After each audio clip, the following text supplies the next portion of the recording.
What's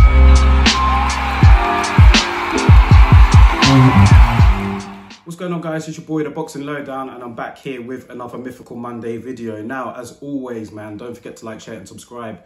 Feel free to drop a comment if you like, and I'll happily get back to you. Now, this is not the most glamorous Mythical Monday matchup, but I have to say, it just came across my head and I just thought, you know what? Let me just run with this one, man. I haven't even thought about it before.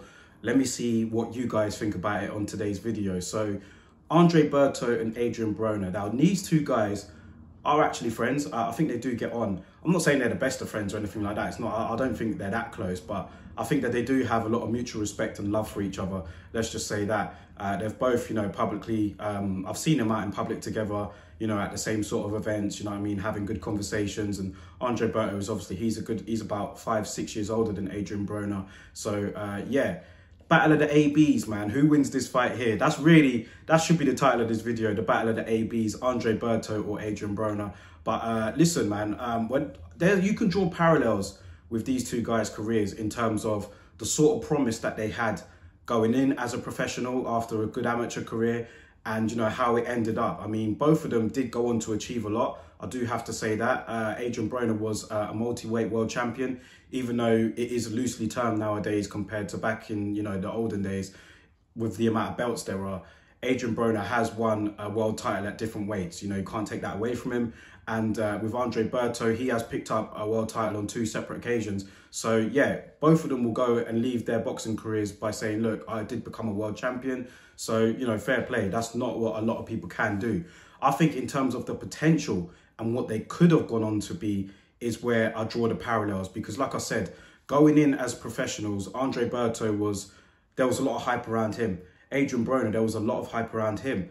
Even some people going as far as to say that he could be the next Floyd Mayweather, Adrien Broner. So that's how much hype there were around these guys. And in terms of their actual career and what they achieved, yeah, like they did pick up world titles, but you always got the sense they could have done a bit more, man, especially with the sort of talent and ability that they had. Now, let's start off with Andre Berto. He moved into the pros after a very good amateur career. He boxed for Haiti at the Olympics. He represented the US in national tournaments. And he was, you know, he was a great physical specimen. He was very strong. And, you know, his father was into combat sports as well. He was a professional. And Andre Berto seemed to look like a guy that could potentially go very far in the sport. He had terrific punching power. He knocked out, I think, was it 13 straight or something like that? He knocked out a lot of opponents on the way up. And there was a lot of hype around him. Andre Berto was looked at as a guy who could go really far. And, you know, he was due to fight Shane Mosley in 2010. That never came about because Andre Berto was, he flew over to Haiti as they had an earthquake over there at the time. And I think it affected some of his family members. So it hit Andre Berto pretty deeply.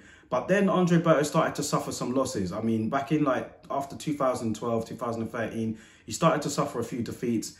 And, you know, he was never really the same after that. I mean, he started to show a bit of vulnerability.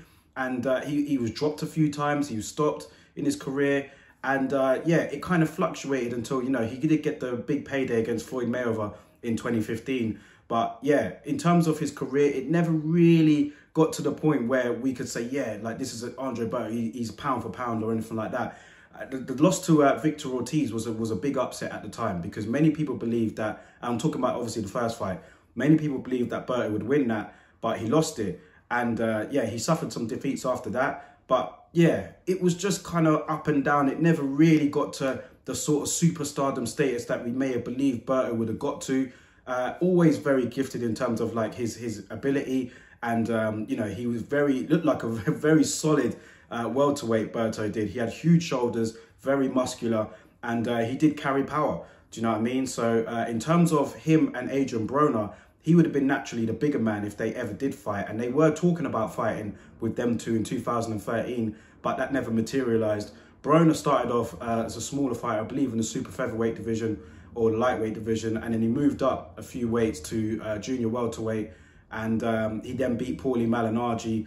And he defeated Paulie Malignaggi, but it wasn't as good as his wins as a super featherweight. You know what I mean? He got the W, but he didn't look that great. And you always got the feeling that Broner was not a natural welterweight. He ended up losing to Marcos Maidana after that. And then his career kind of fluctuated a little bit. I mean, it was up and down, never really got to the sort of heights that we would have expected BRONER to get to. So that's where I draw the parallels. There's obviously a lot of ability there, and in terms of what they've accomplished, not many men can say that, but on potential and what they could have achieved, you can kind of draw the parallels there. So how would these two have got on if they would have fought? Now, Andre Berto, as I said, naturally bigger man, naturally stronger man, punches a lot harder. But Adrien BRONER, I'd say he's got more ability. I'd say he's more durable. And yeah, I think that he's overall probably more gifted in the ring than Andre Berto was. But the problem with Adrien BRONER is he never threw his punches enough. He never let his hands go when he moved up to welterweight. He picked his shots and he wanted to fight like Money Mayweather. I noticed that a bit, where he'd be ultra defensive, on the back foot, trying to pick his shots carefully and obviously not take too much punishment. Whereas in his super featherweight days, he was very attacking and, you know, he took his guys out. But as he moved up the weights, he was more conservative with his shots. And he did still pick out quality shots. And that's what Adrien BRONER could do. That's what got him the win at welterweight against some of these guys. But you always knew that he wasn't as big and as strong as these guys. So it was always going to be, you know, he chose to fight that way. Against Andre Berto, he would be going up against a guy who would be active. He does throw a lot of punches. But in terms of, like, durability, like I said, I'd have to favour up BRONER. I think that he's got the better shot selection. And I think that he may catch Berto with quite a bit coming in. So if Berto's not able to wobble AB and get him out, well, they're both AB.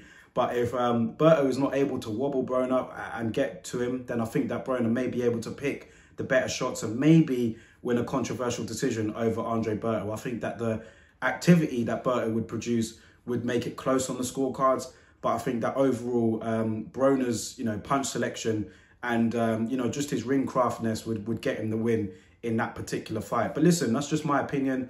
I want to hear what you guys think about this fight. Like I said, it's not the most glamorous Mythical Monday matchup by any means, but listen, if I'm going to be doing these every week, then you should expect some of these from time to time. So let me know your thoughts on this matchup, who wins it and why. The battle of the ABs, Andre Berto and Adrien BRONER. Let me know your thoughts in the comment section below, guys, and I'll catch you on next week's video.